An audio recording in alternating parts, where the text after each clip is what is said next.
Bonjour à tous, dernier épisode de Demain nous appartient. Notre actualité du jour se concentre sur « Demain nous appartient », spoiler, quand la nuit tombe, le bras de Joséphine saigne, elle se fait agresser par une femme. En prison, Simon a annoncé sa liaison à Aaron. Ce dernier a rejeté l'idée que Lisa soit la coupable et a demandé à son frère de ne pas pousser la jeune fille pour qu'il puisse sortir de prison. Adam est convoqué et confirme l'alibi d'Amel auprès de Sarah.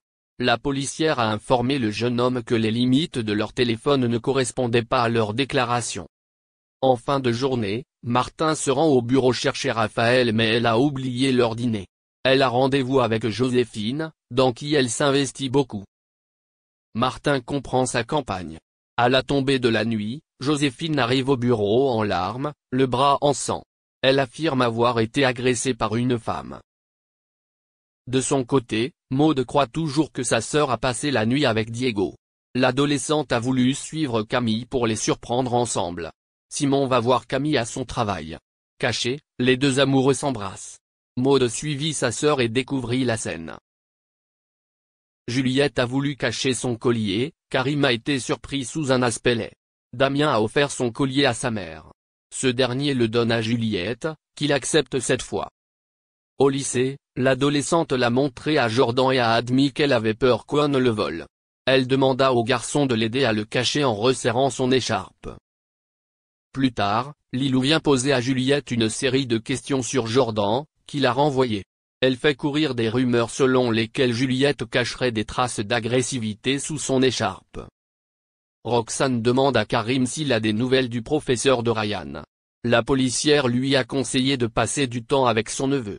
En parallèle, Prado confie à Ryan la tâche très compliquée de brûler des guimauves. Au Spoon, Karim invite Ryan à déjeuner et lui propose de passer du temps ensemble. En fin de journée, Ryan montre ses talents de skateur à Karim. Le garçon lui a posé des questions sur son passé de boxeur. Le policier a répondu en plaçant son neveu au sol. Prado arrive à ce moment et se moque de la maturité du policier.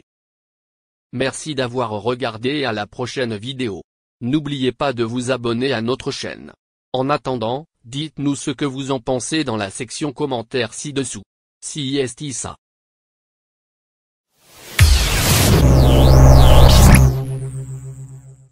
Très proche d'Alain Delon, la princesse Caroline de Monaco aurait finalement vu l'un de ses projets être annulé à cause des soucis de santé de son ami de longue date.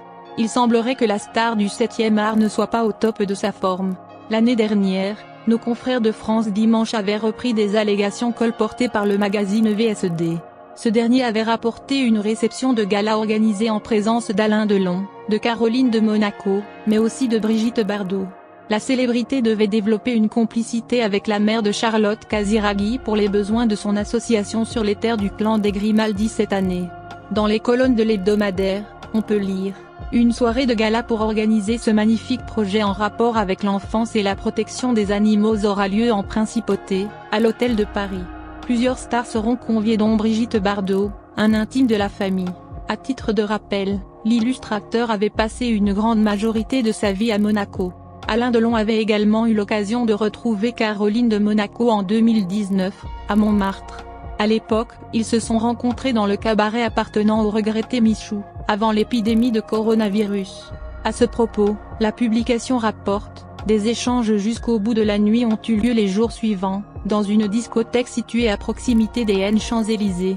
Le comédien se serait retrouvé dans l'obligation d'interrompre l'ouverture de sa fondation en raison de ses problèmes de santé. Heureusement, il ne projette aucunement de recourir à l'euthanasie, contrairement aux allégations des médias allemands. En effet, l'acteur a eu droit à un rappel à l'ordre de la part de son fils, Alain Fabien. « D'habitude je ne fais pas ça, mais ça devient ingérable. On n'arrête pas de dire que mon papa va mettre fin à sa vie avec l'euthanasie. C'est pas vrai », s'est-il indigné sur les réseaux sociaux. Dans une interview accordée ce mardi 5 avril au quotidien Monaco Matin, l'homme a accepté de raconter sa connivence avec l'aîné de la tribu Grimaldi, la princesse Caroline de Hanovre, son amie depuis 30 ans. Lou Boutin révèle ainsi qu'elle est en grande partie responsable de son éclosion au cœur des années 1990 alors qu'il était un parfait inconnu. Ainsi, nous apprend-il qu'à l'automne 1991, alors qu'il vient d'ouvrir sa toute première boutique rue Jean-Jacques Rousseau à Paris, la princesse Caroline passe par hasard devant la vitrine du chausseur, entre et achète des modèles. Christian Louboutin n'est pas présent ce jour-là, on le prévient du passage de cette cliente particulière, qui revient quelques semaines plus tard, à nouveau se choisir des paires de souliers.